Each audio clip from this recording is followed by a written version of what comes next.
Al-Fatihah. Bismillahirrahmanirrahim. Wa an ibni Mas'ud dari Abdullah ibn Mas'ud radhiyallahu ta'ala anhu qala, berkata Abdullah, sami'tu, aku mendengar Rasulullah sallallahu alaihi wasallam yaqulu, beliau bersabda, nadhara, semoga menerangkan wajahnya Allah imra'an, seseorang, maksudnya itu ya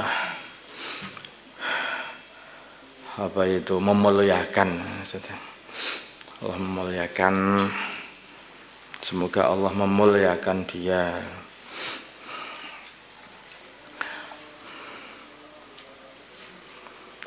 Nadhara, semoga membuat mencorong, membuat bersinar wajahnya Allah imra'an, seorang, sama yang dia mendengar minna dari kami syai'an, sesuatu, dia dibuat yaitu akhlaknya jadi baik dan derajatnya jadi baik. Kalau diartikan maksudnya semoga Allah menyempurnakan akhlak dan derajatnya seseorang, sami'a yang dia mendengar minna dari kami syai'an, sesuatu daripada hadis, faballaghahu, maka dia menyampaikan perkara itu, kama sami'ahu, seperti dia mendengarnya, farubba muballaghin, maka kadang-kadang orang yang dikasih tahu adalah lebih faham min sami'in, dari orang yang dengar langsung. Bisa jadi orang itu, murid itu kadang-kadang itu lebih faham daripada gurunya, itu bisa terjadi juga. Rawahu Tirmidzi wa qala hadisun hasanun sahih. Walaupun murid itu lebih faham daripada gurunya, tetapi kalau murid itu terus setelah katanya lebih paham dari gurunya, terus tidak menghormati gurunya, ternyata tidak paham. Kalau begitu itu, kalau sudah begitu tidak paham. Semakin paham seorang murid, maka dia itu semakin memuliakan gurunya. Kayak baginda Nabi itu berkata kepada Abdullah ibn Mas'ud, beliau itu langsung murid baginda Nabi Muhammad sallallahu alaihi wasallam. Sampaikan aja ini, semua hadis ini sampaikan saja. Kadang-kadang itu orang yang disampaikan itu, yang diajari itu lebih paham daripada yang dengar langsung dariku, dari baginda Nabi Muhammad sallallahu alaihi wasallam. Wa an Abi Hurairah, dari Abu Hurairah radhiyallahu ta'ala anhu, qala, berkata Abu Hurairah, qala, bersabda Rasulullah sallallahu alaihi wasallam, man su'ila an ilmin, barang siapa ditanya mengenai urusan ilmu, fakatamahu, maka dia kok menyembunyikannya. Nah, apa ya, ada orang itu ditanya ilmu terus menyembunyikannya? Kadang-kadang ada. Kenapa? Karena dia itu melanggar. Ini hukumnya ini apa toh? Enggak apa-apa itu sebetulnya itu. Tapi ulama kadang bilangnya haram, makruh, haram tuh. Sebetulnya enggak apa-apa, malah itu membantu orang melek kan. Karena yang ditanya itu ngelakukan sendiri gitu ya. Bahaya kan itu, seperti itu bahaya. Nah, ini kelakuannya orang-orang apa itu Yahudi kan begitu itu. Kelakuannya seperti itu. Kalau ditanya urusan ilmu disembunyikan. Ada dua orang Yahudi yang dia ini apa itu berzina, maka minta keputusan sama pendeta-pendeta Yahudi, dikatakan itu hukumannya itu dikasih apa itu, wajahnya itu dikasih angus, kadang dihitamkan, kemudian diarak ke kampung, itu saja. Maka Nabi berkata, apa enggak ada hukum rajamnya daripada di kitab Taurat, di kitab Injil itu? Maka ada seorang apa itu awalnya pendeta Yahudi tapi sudah masuk Islam, itu Abdullah bin Salam, katakan, coba kamu bacakan itu, kamu baca itu, dibaca, saya baca itu, yang kamu tutupi tangan itu kamu buka, kamu baca, nah hukumnya itulah, nah, disembunyikan itu.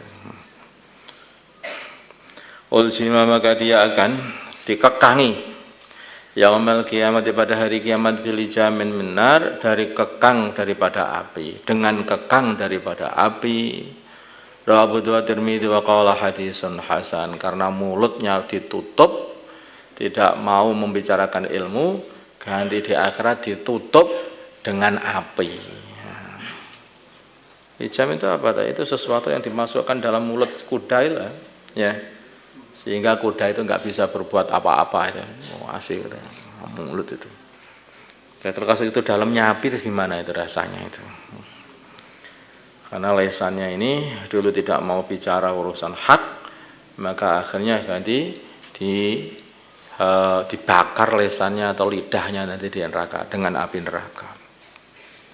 Wa anhu dari Abu Hurairah radhiyallahu ta'ala qala, berkata Abu Hurairah, qala bersabda Rasulullah sallallahu alaihi wasallam, man ta'allama ilman, barang siapa belajar ilmu, mimma yubtagha bihi wajhullahi, dari ilmu yang diperoleh dengan ilmu itu ridha Allah atau zatnya Allah, maksudnya ridha Allah azza wa jalla, la yata'allamuhu, dia tidak mempelajari ilmu itu illa liyusiba bihi aradan minad dunya, kecuali hanyalah untuk mendapatkan dengan ilmu tadi aradan, harta minad dunya, dari dunia, lam yajid, maka dia tidak akan mendapatkan arfal jannati, baunya surga, yaumal qiyamah, pada hari kiamat, yakni maksudnya Nabi rihaha, baunya surga.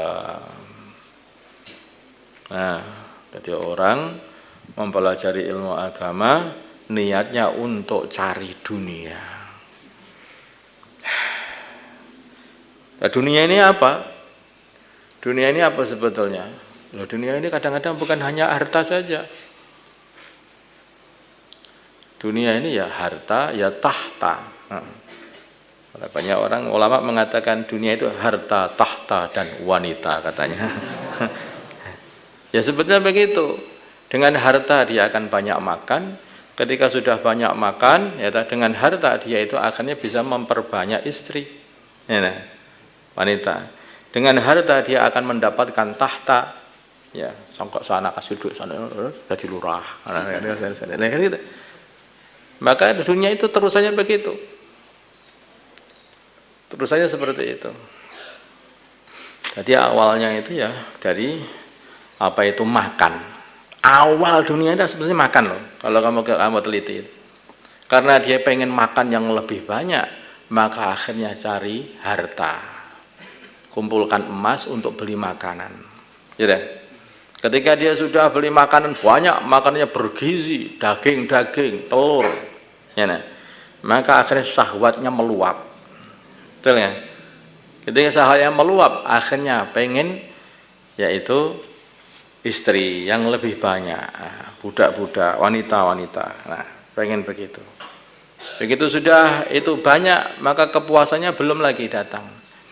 Ini kalau hanya dengan harta, aku ini masih kurang puas, karena setiap orang yang tak suruh-suruh mesti aku harus membayari. Paham? Maka aku pengen nyuruh-nyuruh orang yang tidak membayari. Tidak bisa tidak, kecuali mesti harus ada tahta. Nah, begitu ada tahta, nyuruh, sana, buat ini, buat sana, buat sini, jungkir balik, loncat, ada. Mudah akhirnya, tanpa dibayari, karena raja. Itulah maka orang itu kepuasannya seperti itu. Pengennya jadi Gusti Allah. Inna lillahi wa inna ilaihi raji'un. Habislah kan.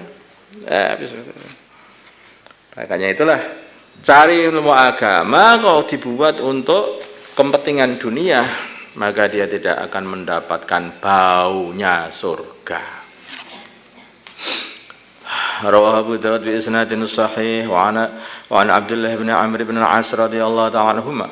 Qala, berkata Abdullah, sami'tu, aku mendengar Rasulullah sallallahu alaihi wasallam yaqulu, beliau bersabda, Innallaha, sungguhnya Allah, la yaqbidu, tidak mengambil al ilma, ilmu, intizaan, dengan langsung, yang si'uhu, yang Allah mengambilnya, mencopotnya, minan nasi, dari manusia, walakin, tetapi yaqbidul ilma, Allah mencabut ilmu, biqabdil ulama'i, dengan mematikan para ulama.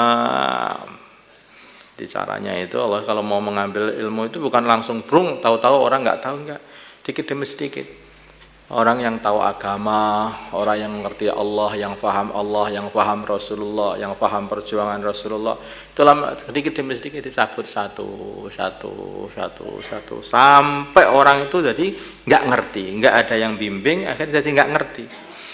Hatta idza lam yubqi, sehingga ketika Allah sudah tidak menyisakan aliman seorang alim pun, ittakhadhan nasu, maka orang-orang akan mengambil ru'usan para pimpinan juhalan yang bodoh-bodoh. Lah adanya hanya yang bodoh, yang alim enggak ada loh.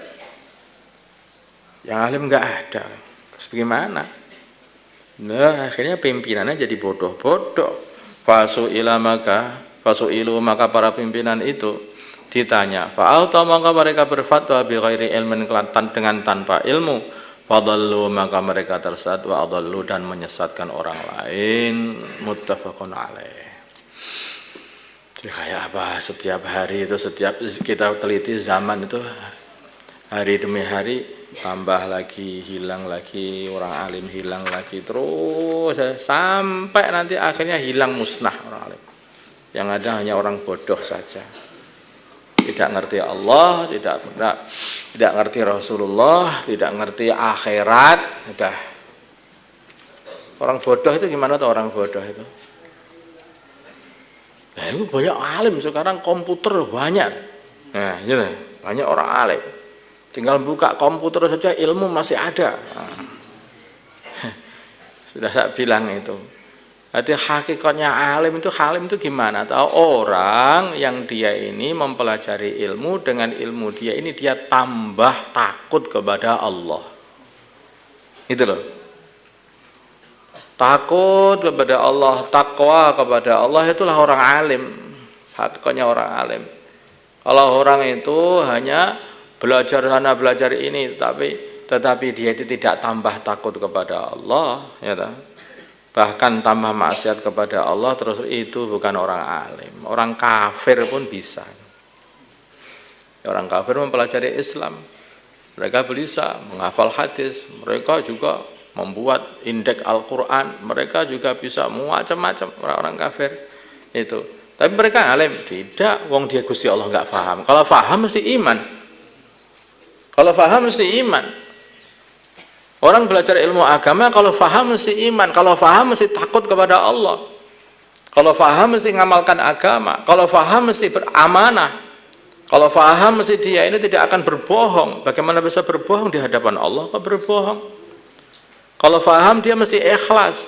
Bagaimana dia itu sholat kok untuk manusia padahal sedang menghadap kepada Allah? Maka itulah orang alim. Makanya kita nggak tahu siapa orang alim itu.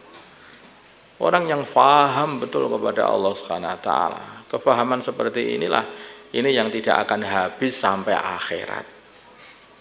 Yang habis sampai akhirat. Jadi hakikatnya ilmu itu paham mengenai Allah.